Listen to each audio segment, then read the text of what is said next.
is Danielle Harvey with Coldwell Banker, and I am here today with Chuck Bohall with Apro Inspections of Northern Colorado. And today we are going to give you an informational step-by-step process of what the home inspection looks like. Perhaps you are a brand new first-time homeowner and you're wondering what the home inspection process looks like, or you're moving to Colorado and you're just wondering what are some considerations I should have moving to a different state than where I currently reside. So that's a little bit of a background and the purpose of this video, but first let's talk about what a home inspection is and the purpose that it serves. Sure. Yeah, so home inspectors generally are here to provide a service for the buyer, and depending on where you're coming from, you might be in a state that licenses home inspectors, or you might be in one that doesn't. Colorado does not license home inspectors. Mm-hmm. There are some ways to find out if you're working with a professional home inspector. Mm-hmm. That's important to do. Mm-hmm. Generally speaking, 8 out of 10 inspectors are good and professional. You should be okay. We just need to make sure that you're not getting one of those 2 that aren't. Mm-hmm. So we do have some national organizations in Colorado. Where we're standing today, we're really about 10 miles from the International Association of Certified Home Inspectors. You can go to their page, find somebody. Obviously, I hope that you look at Apro and judge us against what you find there, but it is important to find a professional home inspector. Now, the home inspector does a little different service than like your municipal inspectors, or if you have a new build, you're going to have all kinds of different inspectors coming in and out at different stages in the home build. They're looking at code. That's important for a new home. A home inspector that's working for a buyer is here to find out, does it work? Has it been repaired? Was it repaired professionally? Was it installed right in the first place? So it's a more practical inspection than just looking at code. Yes, we're going to look at some code, but that's not our primary purpose. Our primary purpose is to find out, what do you need to know about this home? What do you need to anticipate for the future? What might you need to talk with your agent about right now? Mm-hmm. But that's a lot of information. So the home inspection from where I'm at is going to be a large 25, 50, not mine, but in some cases 70-page report. Mm-hmm. That includes a lot of information about the home. Obviously, teasing apart everything, asking for everything in a negotiation might get you in trouble with the seller. That's not my job. That's where you have a heart-to-heart with your agent to find out, what can we negotiate, what's the local market, having people talk about what are they not talking about. Mm-hmm. I'm going to give you everything. Mm-hmm. You're going to get the wisdom and advice from your agent. Yeah. Well, that's a really great point. We don't want to ask for everything in that huge document, but we do want to focus on, what is going to cost me the most money, what's going to be really problematic down the road, and really focus on like health and safety, things that are really something that you need to watch out for, especially if you have a family moving in to the house. And so we'll talk about that at the end of this video. So just look at sort of what we would advise, or what Chuck would advise you really focus your time and attention on when you do receive that report. So let's talk about, big picture, what do you look for when you get to the home? Yeah, so when I first come to the home, depending on the configuration of the home, of course, mm-hmm. if it's a new build, if it's older, I'm gonna look at things like the roof. If I can get on the roof safely, I'm gonna get on the roof. I'm going to look around the outside of the home. I'm looking at drainage. Mm-hmm. I'm looking at gutters and windows. Then I'll come into the home. I will do some safety checks, because that's important right off the bat, looking for gas leaks, checking the smoke detectors, that kind of thing. And then I will get pretty systematic about what I do. I'll go to the lowest level of the home. I put my left shoulder on the wall and follow it around and operate everything as I go. Mm-hmm. Windows, appliances, the electrical system, the furnace, the AC. I'll be in the attic, looking at structure and more. The reason I say it that way is because if you go and read up online about what good standards a professional home inspector is going to follow, it'll say things like, you need to operate a representative number of windows. You need to operate a representative number of outlets. I choose to say 100% is as representative as I can get. I'm not going to disconnect personal items. So if there's people living in the homes that have left for the inspection, I'm not unplugging TVs. I'm certainly not going to unplug medical equipment. So I'm going to test the other outlets. Likewise, if they have decorations in the windows, I'm going to have to infer the condition of that window based on the condition of the rest of the windows. So that's the order we do, and that's how we do it. So that's a really great point. When a home is currently occupied, when you are in the buying process, it's going to look a little bit different because you do want to be respectful of that person's space. It still is their home. It's about to be yours, which is great news, but you still want to be respectful. So there might be some limitations about what can happen, and some educational guesses might have to happen throughout that process. So it's a home, right? So particularly with the way I do my inspections with Apro home inspections, I'm trying to treat it like a home, people living there, not just four walls and a roof and a building. Yes, we're looking at building components, but we need to care for it in honor of the folks that might be living there and respectfully for the folks that are selling. Great. All right, so let's start walking around the house and kind of looking at room to room what Chuck would advise you to look for when you're first looking at the house, and then also maybe what things he would look for if he was coming in later on down the road in the process for the home inspection. Great. All right, so now as you can see, we're in the kitchen, and we're going to talk about some red flags about what you should look for in the kitchen. Yeah, so the kitchen's one of the places that we start in at the beginning. That's because I like to run water at the start of the inspection. At the end of the inspection, when I'm going back with the client, or even if the client's not there, I'm going to go through the home a second time, giving some time for any leaks to show up if they show up. Obviously, if folks aren't living in the home, we might be running the water for the first time in a while. I like to manage to get some time in between my tests just so I can do my best in that one visit to understand the plumbing. So we start in the kitchen a lot, particularly if we have a gas range. We're going to measure for gas leaks. I'm going to do carbon monoxide, look at the combustion, that sort of thing. Also, when you do a range, being able to look inside and see if it's clean gives you an idea about maintenance. Again, if you've heard me speak before, you're going to hear me talk about maintenance. It's just going to come up a lot. This particular kitchen that we're in now has a mix of old and new appliances. That's a good thing. That means people were living here. This is not put up like a false front or anything like that. So yeah, I like to get an idea of maintenance and again, gas leaks, which would be safety issues, and starting to learn about the plumbing in the kitchen.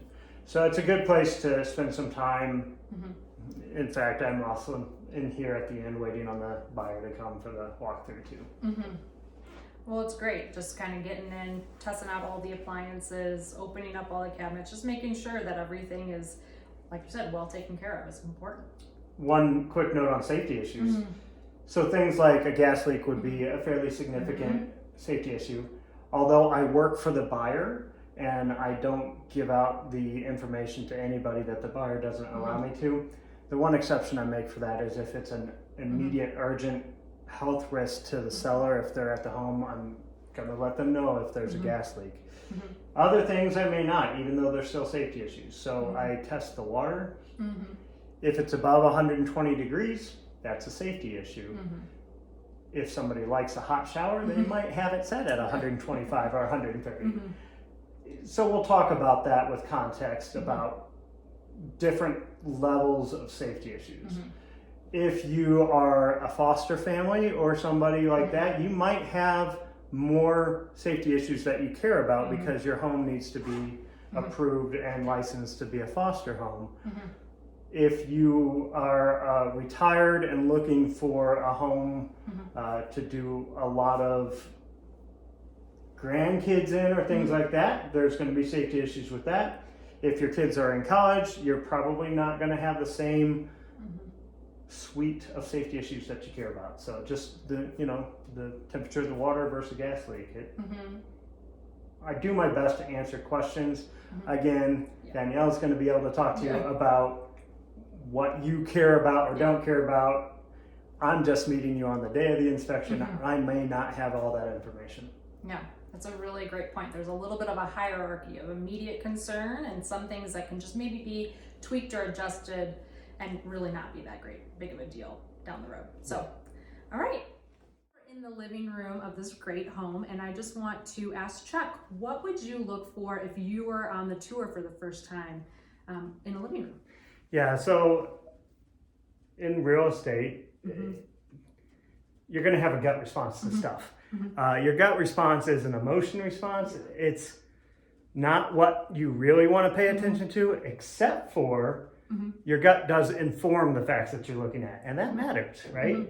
And so just generally, is it professionally done? And I don't mean the decorations and I don't mean the blinds. I mean, can you see that maintenance and repairs have been done? Are we looking at the corners of the drywall to see if there's cracks there? Are they concerning, or do they look like it's just normal drywall stuff? That would depend on the age of the home.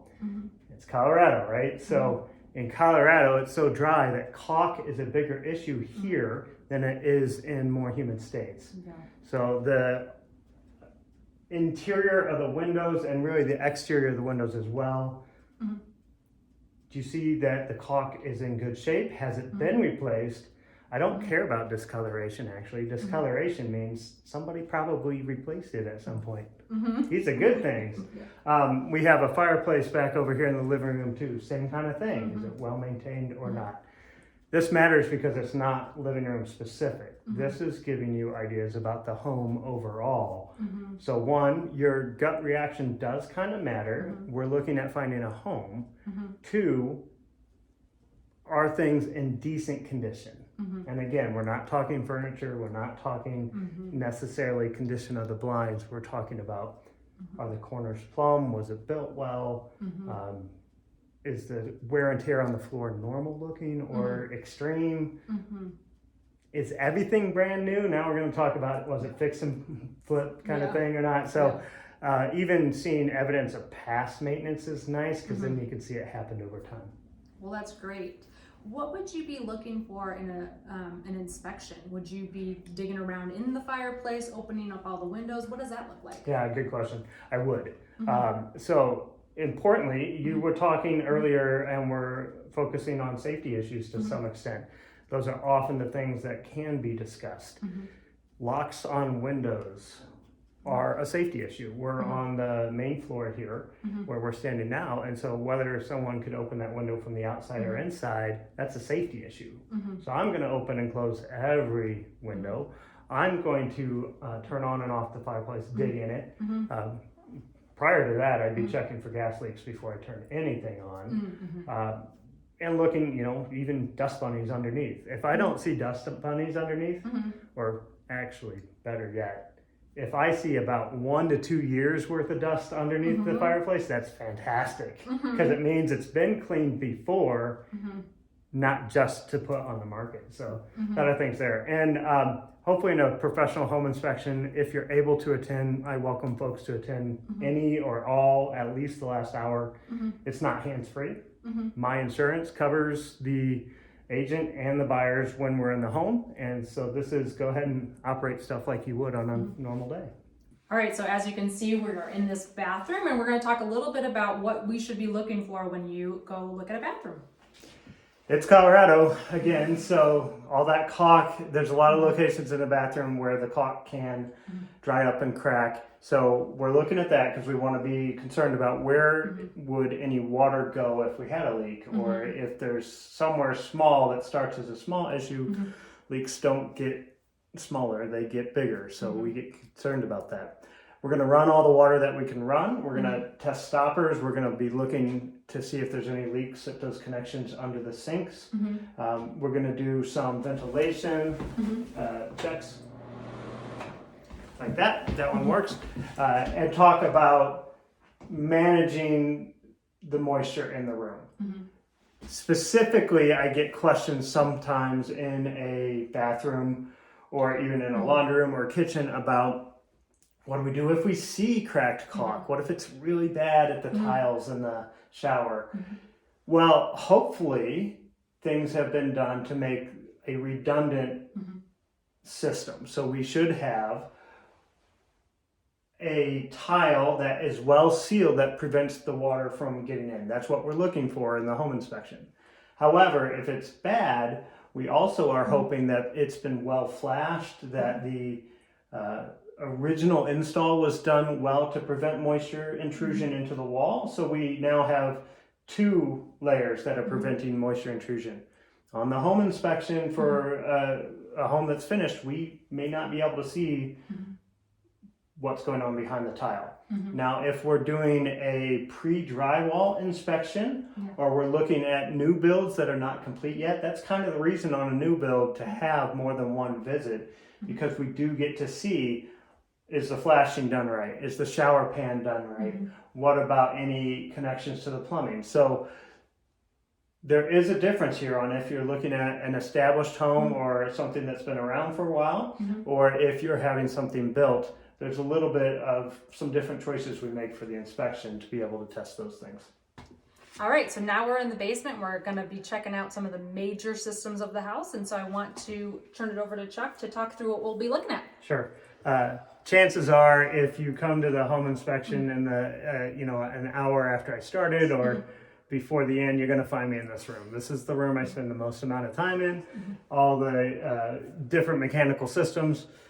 On one hand, we're looking at age, we're looking at maintenance. That's going to give me an idea, not just for the equipment here, but for the whole home. However, as a buyer, this is one of the places you definitely want to take an extra couple seconds when you come look at a home.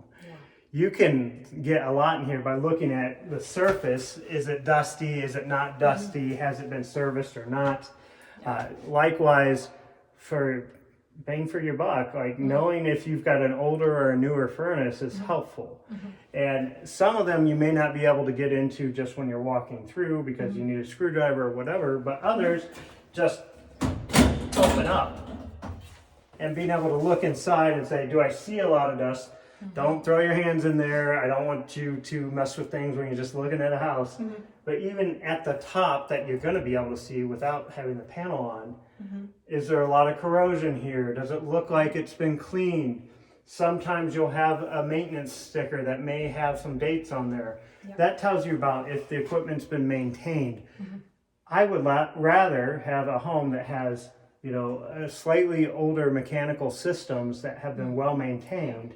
I've seen a 3-year-old furnace with standing water inside of it.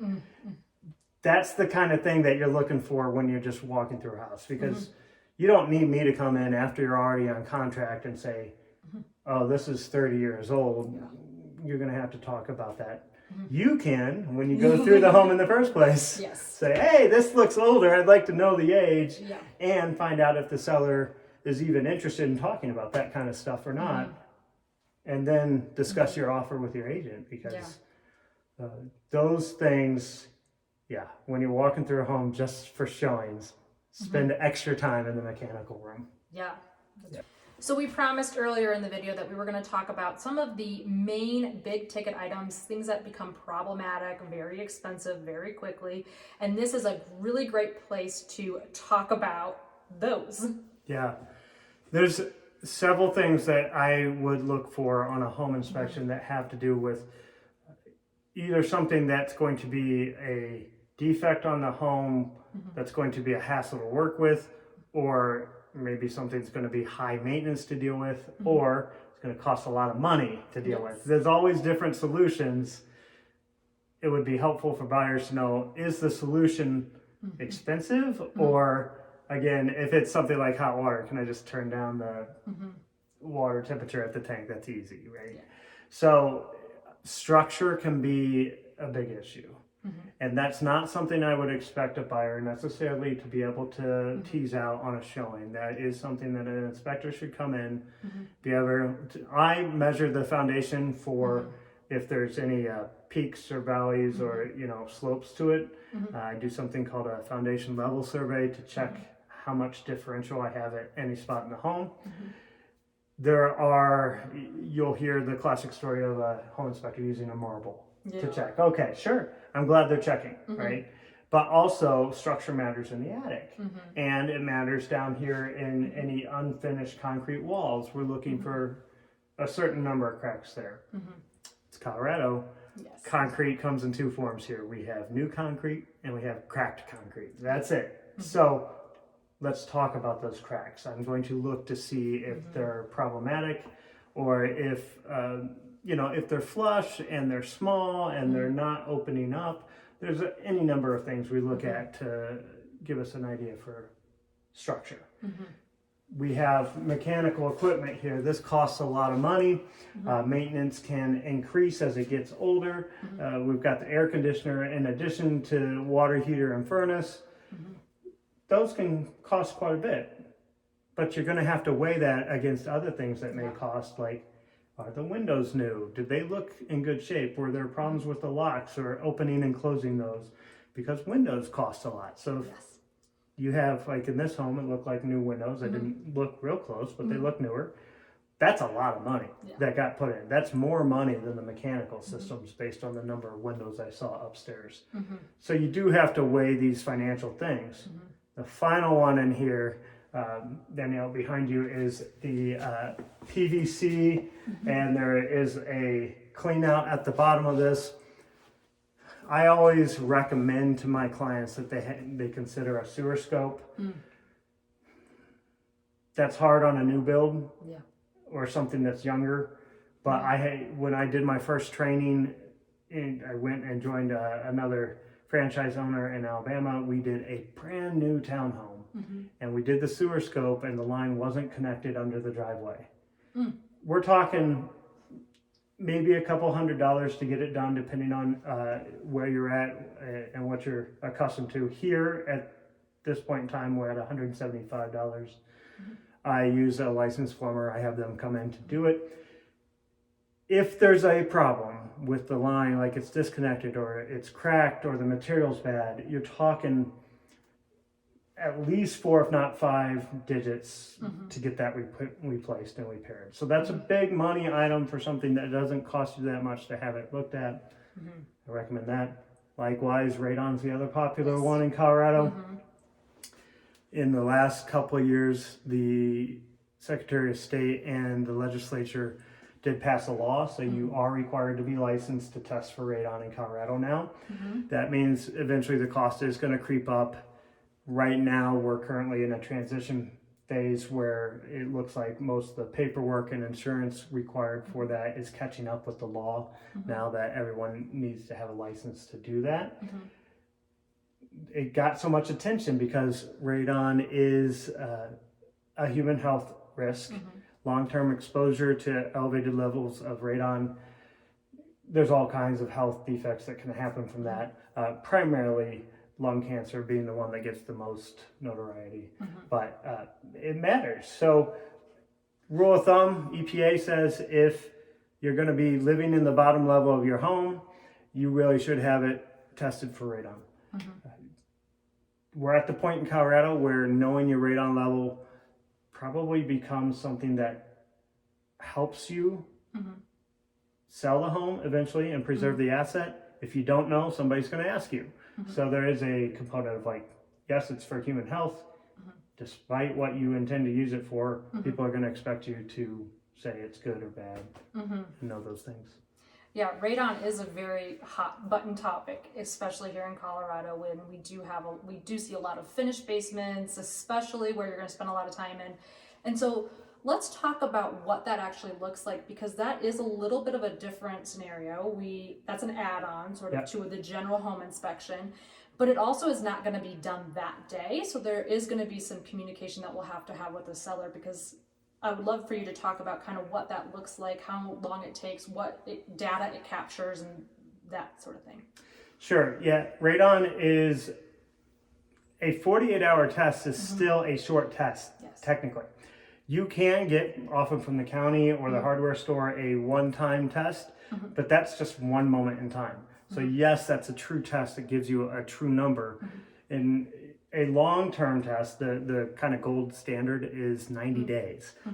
We don't deal in 90 days in the real estate transaction. That's why 48 hours is our best compromise to still capture a real exposure over 48 hours. most equipment you're going to run into, the kind that we use, test continuously through that 48 hours. So if there's a pressure change, or if you have issues with a system coming through, or even different winds, different temperatures outside night, day, we're going to try to capture all that. There are some expectations that the seller is going to keep the house buttoned up and tight during that time, and all kinds of different details. And the Colorado Department of Public Health and Environment has a lot of information for home buyers on that kind of thing, CDPHE, and you can go look up residential radon for more about those different kinds of tests. Again, I guess the big thing there is that we are looking at short-term tests. We're not looking at a 90-day long-term test. Once in a blue moon, if I'm doing a residence that has a private consumption well, somebody will ask me to do radon and water, so to be aware of that as well. A lot of different things to consider, and obviously, since it's science, it will evolve with time as we collect more information and learn more about the specifics in Colorado.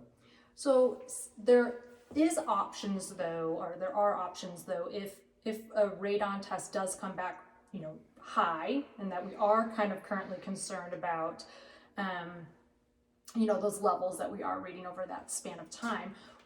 There are some radon mitigation avenues. Can you talk about those a little bit, and their potential cost too? Yeah, so I'm fond of saying that if you get the radon mitigated, it's not cheap, but it's not an arm and a leg, right? So last I checked, we're in the like $1,500 to $2,000 range for a basic system. This home does have a sump pit, so they probably would, by preference, the installers would come in and do that. The installers are also required to have a separate license to do that work in Colorado.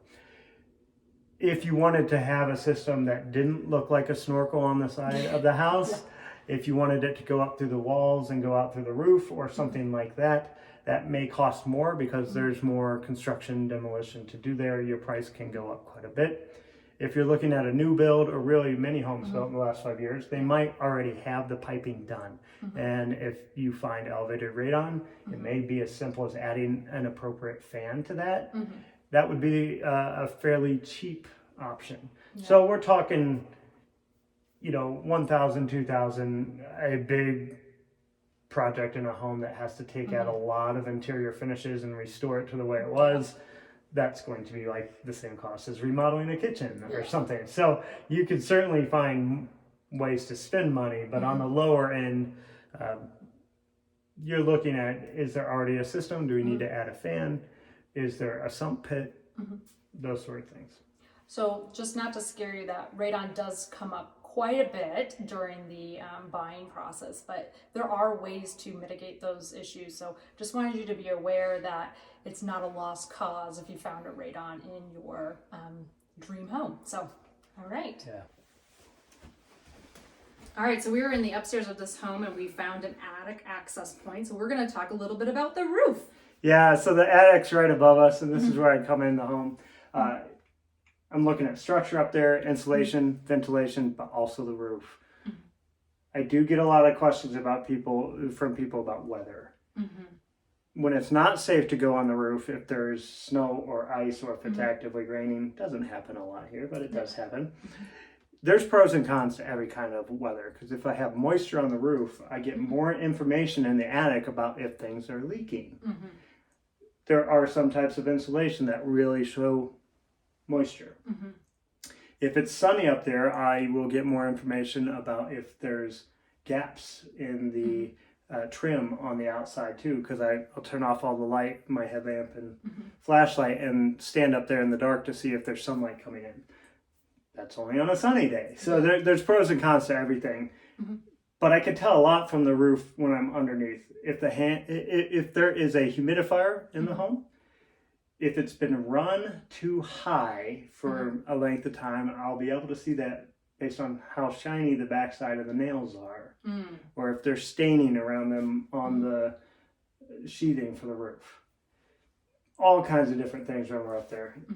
Did the builder tell the truth about the insulation? Well, yes, they have little measurement placards up there, but I'll still check the depth of the insulation to be sure. If you're looking at an established home, is it worthwhile to consider adding more insulation? I will take a moment and say, if you are looking at an established home that's had the insulation increased, the ventilation needed to be increased with that. Those two systems are so interconnected that they both have to be addressed at the same time. We have recently had some fires in Colorado. There are, depending on where you're looking at a home, some questions about, is there any kind of lasting smoke damage? By and large, almost everybody has had to have insurance come through and specialists come through. That said, I'm still going to take a look at the insulation in the attic to see if there's any particulate matter of concern in there or not. It's now part of what we need to do just to make sure the home is healthy and safe for everybody when we're here. If you're looking at a home in the mountains, we're going to talk about defensible space. Your home insurance wants to know that the home is safe from fires. That is more of an issue than it was a handful of years ago now for us. It should be something that's on your mind when you're looking at a home. That's a really great point. So today we aren't going to walk around the perimeter of this home, but I do want to take a quick moment to talk about maybe some obvious things that you can look at when you are walking around the outside. Yeah, great. So if you're on a showing, I don't know why you wouldn't take the time here and there at some of the siding. Just put your fingers on the underside of the siding and move it a little bit. If it moves a lot, there might be some loose siding to be concerned about. If you're standing at the edge of the siding looking up, you're going to be able to see that gap on the bottom side, or you're going to be able to see that they are flush with each other. Obviously, just like inside, you want to look at caulk on the outside, anywhere that moisture can get into the home. Again, there is a redundant piece of moisture prevention. The house wrap should be in there, but it still costs money if the siding gets damaged from moisture or if the windows start to leak, that kind of thing. Do take a moment to look up at the gutters and the soffits and fascia over your head. You want to make sure that those eaves look good. You're often going to see some moisture standing at the corners of the gutters. A little bit of moisture standing is going to be very common and may not be cause for huge concern, more of a like, oh, this is on our middle 3 to 5 year plan for dealing with this kind of thing. More than that, that's an issue. If you see low areas where moisture is coming towards the foundation, that's a big thing to look for when you're outside. And go ahead and walk to the back of the property and push on the fence as well. Some homes might have other features. You might need to look underneath a balcony or a deck. I'm not going to worry too much about minor things. I'll look at that on a home inspection. Sometimes you can repair that without having to remove and replace. If it's bigger than that, if it's a big issue, you're going to see that when you're there for the showing. That's why I suggest walking under and looking at that, just to get that idea. Again, your gut matters. If you ring the doorbell and open the door and it's got a satisfying click to it, great. You know, that's the majority of what I would see outside. I would suggest that the garage be considered an outdoor space. And so you do want to think about the configuration there. The home that we're in right now has bedrooms above the garage, so it was good to see that there's insulation installed in between. But that's the specific configuration we're at right now. Well, that's really great. And I think it's really great to talk about, like, reiterating the point that if your gut says something, then there probably might be an issue with the home. If you're walking around the backyard, it's super overgrown, it's not maintained, that can give you some clues that if they're not maintaining their yard, which everybody can see, then they might not be maintaining some of the things inside the home that are going to cost you later on. So gut matters when you're doing a first initial walkthrough tour during a home buying process.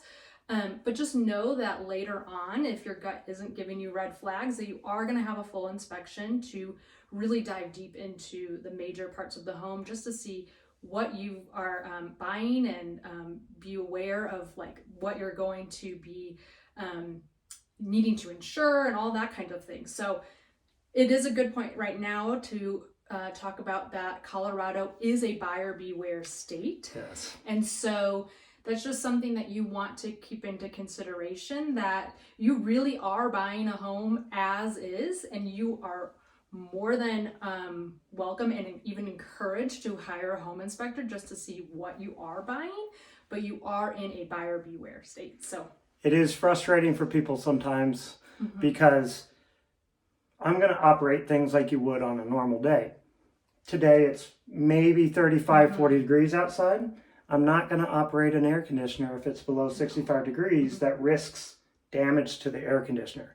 So I can't do that today. I would put in the report, please have an HVAC technician come out and test this. But even then, they're not really going to do it in the winter. Yeah. Vice versa on that furnace in the summer. So buyer beware. Buyer beware. All right, so we've reached the end of our little mini tour and the basics of what a home inspection looks like here in Colorado.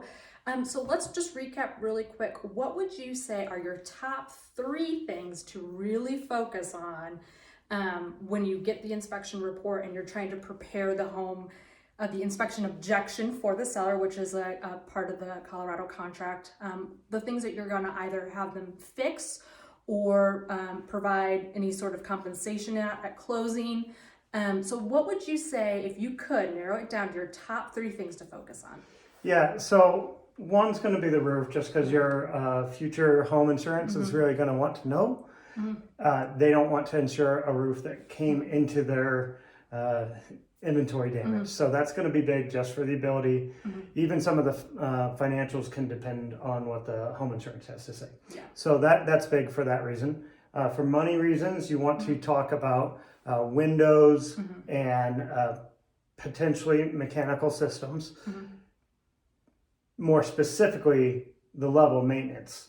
Are you going to need to replace those things in the near future or not? Because that's normal life for windows, for furnace, for air conditioner. So just knowing that, and that maintenance can matter, because even if it's young and it's not well maintained, that can be a large issue. I guess to add one 3-point B to that, moisture. Where's the water going? Does it have a way to get into the walls, into the floors, or does everything look good? Well, that's great. And I think, you know, he gave the top 3 to focus on, which I think is really, really great advice. But we also have to consider sometimes too that we might be dealing with a certain home or a certain lifestyle where we are going to want to probably focus on something else during that objection process. So it really is property specific, and it is buyer specific about really where we're going to focus our attention on during that negotiation process as it pertains to the home inspection. So thanks so much for your time today. I really appreciate all the advice and the pointers that you gave to our viewers here so that they can make an informed decision on their next home purchase. Excellent. Thank you. Thank you.